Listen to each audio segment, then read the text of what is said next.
Alhamdulillah Alhamdulillahilladzi hadana li hadza wa ma kunna linahtadiya laula an hadana Allah. Asyhadu an la ilaha illallah wahdahu la syarika lahu wa asyhadu anna Muhammadan 'abduhu wa rasuluh. Allahumma shalli ala Muhammad wa ala ali Muhammad. Ya ayyuhal hadirun usikum wa nafsi bi taqwallah faqad fazal muttaqun. Qala Allah ta'ala fil Qur'anil Karim. A'udzu billahi minasyaitonir rajim. Ya ayyuhalladzina amanu taqullaha haqqa tuqatih wa la tamutunna illa wa antum muslimun. Masyaallah muslimin sidang jemaah rahimakumullah.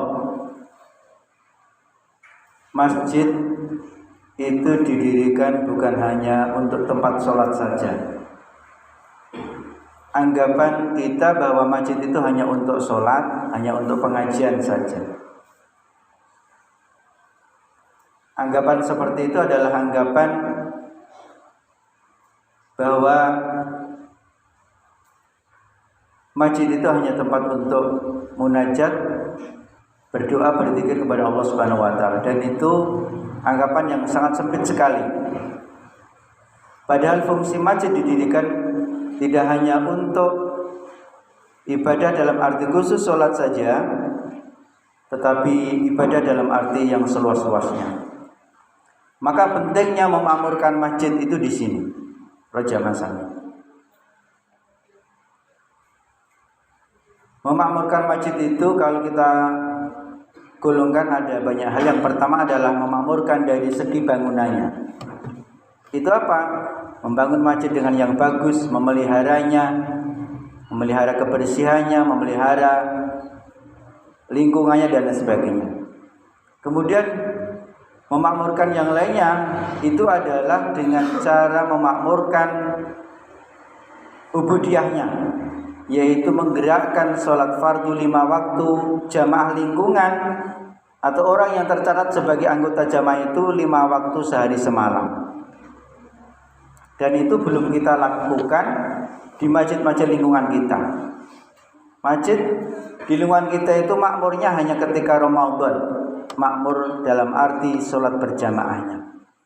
Selama ini kita kaji sholat-sholat 5 waktu belum dimakmurkan masjid-masjid di lingkungan kita.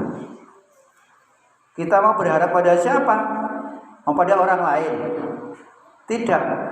Kita berharap pada anggota jamaah itu semuanya. Anggota jamaah itulah yang menjadi milik dari masjid itu, bukan takmir. Nah, anggota jamaah berperan mengusulkan, Pak, ini sebaiknya ayo kita gini. Kita nggak boleh pasif sebagai anggota jamaah. Kita ikut berdosa kalau masjid itu tidak ramai dengan jamaah. Kalau masjid itu sepi dari kegiatan. Nah, kita jangan ngepoke kepada takmir. Semua anggota jamaah itu bergotong royong memakmurkan bersama. Kemudian yang ketiga, memakmurkan dalam arti tidak hanya ubudiyahnya, tetapi justru mungkin kesejahteraan jamaahnya, mungkin termasuk ekonominya. Para jamaah, banyak sekali hadis dari Rasulullah menggambarkan bagaimana mulianya orang-orang yang memakmurkan masjid, melangkahkan kakinya ke masjid. Satu orang yang sering melangkahkan kaki ke masjid oleh Allah itu dicatat sebagai sedekah. Wa kullu khatwatin tamshiha ila sholati shadaqatun. Hadis riwayat Muslim nomor 1009. Setiap langkah kaki untuk menunaikan sholat adalah sedekah. Langkah kaki kita yang kita ayunkan ke masjid itu adalah setiap langkah kita sedekah. Itu tidak hanya pergi ke masjid saja, nanti pulangnya juga seperti itu. Semakin jauh langkah kita dari rumah ke masjid, semakin banyak sedekah kita. Dan ada anggapan sedekah itu ngetoke duit, ngetoke beras, ngetoke ini, itu tidak. Langkah kaki kita adalah sedekah. Ini yang pertama. Yang kedua, Allah memberikan penghargaan orang yang melangkahkan kaki ke masjid dicatat sebagai kebaikan. Kullu khutbatin yaktuha ila sholati yaktubu lahu biha hasanatun wa yumha anhu biha sayi'atun. Setiap langkah menuju tempat sholat atau ke masjid akan dicatat sebagai kebaikan dan akan menghapus keburukan atau dosa. Masya Allah. Langkah kita ke masjid para jamaah itu menambah pahala, menambah ganjaran kita. Berarti apa? Semakin banyak kita melangkahkan kaki ke masjid, berarti ganjaran kita semakin banyak. Celengan kita, tabungan kita yang akan nanti menyelamatkan kita di akhirat semakin banyak. Termasuk juga apa? Dosa-dosa yang kita lakukan dihapus oleh Allah. Wis ganjarannya ditambah, dosanya dikelongi, Masya Allah. Ini monggo, ini menjadi penyemangat kita. Yang ketiga, para jamaah, orang yang senang melangkahkan kaki masjid itu setiap langkahnya itu menghapus dosa, mengangkat derajatnya. Barang siapa yang bersuci dari rumahnya, artinya berwudu dari rumah, lalu ia berjalan menuju salah satu rumah Allah atau masjid untuk menunaikan kewajiban yang Allah wajibkan, artinya sholat, maka salah satu langkah kakinya akan menghapus dosa kita. Tanpa kita mohon ampun, Allah sudah menghapus dosa. Karena apa? Kita melangkahkan kaki kita ke masjid. Dan langkah kaki lainnya akan meninggikan derajat. Artinya derajat di sisi Allah Subhanahu wa taala, bukan derajat di sisi manusia. Karena di derajat manusia itu diukur dari materi, jabatan. Tapi di sisi Allah yang dinilai adalah ketaatannya, ketakwaannya, dan yang itu nanti akan meninggikan derajat kita di surga nanti. Itu hadis riwayat Muslim nomor 6066. Yang keempat,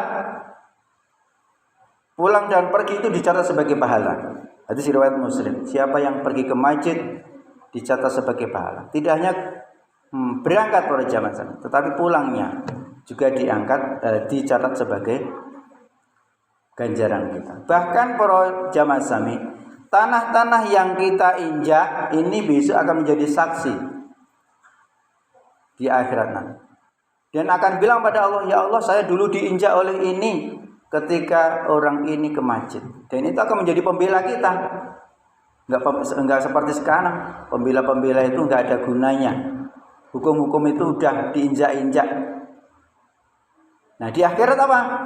Nanti ketika kita diadili oleh Allah, mulut kita dikunci, yang berbicara siapa? Tangan kita, kaki kita. Al-yauma nakhtimu ala afwahihim wa tukallimuna aydihim wa tashhadu arjuluhum bima kanu yaksibun. Ketika mulut dikunci, tangan berbicara, kaki memberikan kesaksian terhadap apa yang kita lakukan. Nah, para jamaah yang kinurmatan, kemudian yang kelima, memakmurkan masjid itu artinya orang yang senang memakmurkan masjid itu nanti dilindungi oleh Allah ketika di padang mahsyar. Sebab nanti di padang mahsyar itu keadaannya panas sekali. Jangan membayangkan panasnya di dunia seperti di dunia ini. Itu enggak ada apa-apanya.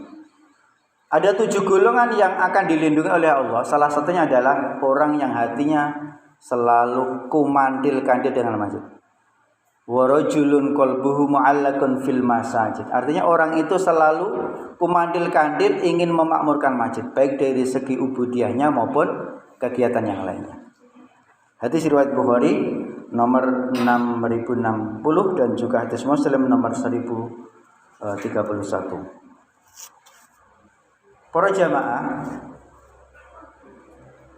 tadi saya menyampaikan bahwa cara memakmurkan masjid itu dengan memelihara bangunannya. Yang kedua dengan memelihara sholat 5 waktu berjamaah di masjid. Dan yang ketiga adalah dengan memakmurkan jamaahnya. Ini yang perlu kita angkat bersama-sama. Monggo bersama-sama takbir, anggota takbir itu menjadikan masjid sebagai pusat untuk memakmurkan jamaah. Bagaimana jamaah takmir dan jamaah itu bersama-sama membangun kemakmuran dan juga membangun rencana nanti akan masuk surga bersama. Di dunia kita itu makmur, di akhir kita itu nanti masuk surga semuanya. Gak boleh sendiri-sendiri. Kono-kono kene-kene enggak gitu. Apalagi di masa pandemi seperti ini, kondisi jamaah itu orang per orang warga kita itu banyak yang imannya down. Banyak yang menjual imannya dengan murah, bahkan mungkin ada yang udah putus asa, udah meninggalkan Allah Subhanahu wa taala. Banyak yang meninggalkan sholat, banyak yang udah acuh. Inilah saatnya kita untuk menggunakan masjid sebagai pusat untuk kegiatan. Nanti bisa membuat UPZ, nanti bisa mengumpulkan zakat, infak, sedekah. Nanti itu dia dikembalikan kepada jamaah. Di tempat kami itu ada GBI, GIB, gerakan infak beras itu. Nanti dari kumpulan beras itu dikembalikan ke masyarakat setiap bulan. Ya, seberapa jamaah itu kuatnya kita bantu saudara-saudara kita yang kekurangan. Mungkin ada anak-anak yang mau bayar SPP kesulitan, masjid yang berbicara. Ada janda yang kurang mampu nggak bisa bayar listrik, masjid yang harus bicara. Ada anak yang nggak bisa beli seragam, masjid yang harus bicara. Ada orang yang berselisih, mau cerai, masjid yang bicara. Artinya apa? Masjid menjadi pusat kegiatan yang nantinya akan bermanfaat bagi seluruh jamaah. Oleh karena itu monggo saya mengajak para diri pribadi saya dan para jamaah kami, mari kita jadikan masjid ini sebagai tempat untuk kita memakmurkan, untuk menuju Allah Subhanahu wa taala dengan memakmurkannya dari segi bangunannya, ibadahnya, kegiatannya, sehingga antara jamaah itu bisa mengambil manfaat dari keberadaan masjid tersebut, sehingga masjid bisa menyelesaikan persoalan yang ada di tengah masyarakat. Mudah-mudahan Allah Subhanahu wa taala memudahkan setiap langkah-langkah kita. Barakallahu li wa lakum fil Qur'anil azim wa nafa'ani wa iyyakum bima fihi minal ayati wa dzil hakim. Aqul qali hadza fastaghfiru innahu ghafurur rahim.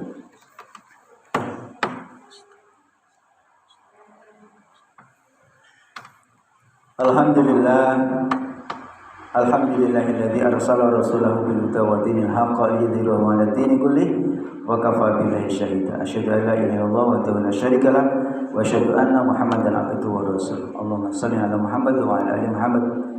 Wa ya ayyuhal hadirin usikum wa nafsi bi taqwallah faqad faza muttaqun. Masih ada 1 bulan menjelang Idul Adha. Para jamaah yang ingin berkurban disiapkan sejak sekarang. Kurban adalah salah satu wujud syukur kita pada Allah Subhanahu wa taala selain salat. Inna a'tainakal kautsar fasholli li rabbika wanhar. Allah telah banyak memberikan nikmat pada kita, banyak sekali. Fasholli li rabbika, maka dirikanlah salat karena Tuhan. Hanya karena Allah kita salat. Wanhar, dan sembelihlah kurban. Monggo pada saat ini kita persiapkan hewan kurban untuk kita dan keluarga. 1 kurban, 1 kambing itu adalah untuk 1 keluarga. Kalau sapi itu 1 sapi untuk 7 orang, itu bukan untuk 7 orang, artinya untuk 7 keluarga. Jangan dinamakan ini untuk si A, untuk si B, tidak. Ini keluarga ini dan sebagainya. Itulah ajaran kita di dalam masalah kurban. Akhirnya mari kita berdoa kepada Allah Subhanahu wa taala. A'udzubillahi minasyaitonir rajim. Bismillahirrahmanirrahim. Allahumma shalli ala Muhammad wa ala ali Muhammad walhamdulillahirabbil alamin. Allahumma ighfir lil muslimina wal muslimat wal mu'minina wal mu'minat al ahya'i minhum wal amwat innaka sami'un qaribun mujibud da'wat. Rabbana zalamna anfusana wa illam taghfir lana wa tarhamna lanakunanna minal khasirin. Rabbana hab lana min azwajina wa dhurriyyatina qurrata a'yun waj'alna lil muttaqina imama. Rabbana la tu'akhidhna in nasina aw akhtana. Rabbana wa la tahmil 'alaina isran kama hamaltahu 'ala alladziina min qablina. Rabbana wa la tuhammilna ma la taqata lana bihi wa'fu 'anna waghfir lana warhamna anta maulana fansurna 'alal qawmil kafirin. Allahumma inni a'udzubika min adzabi jahannam wa min adzabil qabri wa min fitnatil mahya wal mamati wa min syarri hasidin idza jalal. Rabbana atina fid dunya hasanah wa fil akhirati hasanah wa qina adzabannar. Walhamdulillahi rabbil alamin. Walhamdulillahi rabbil alamin.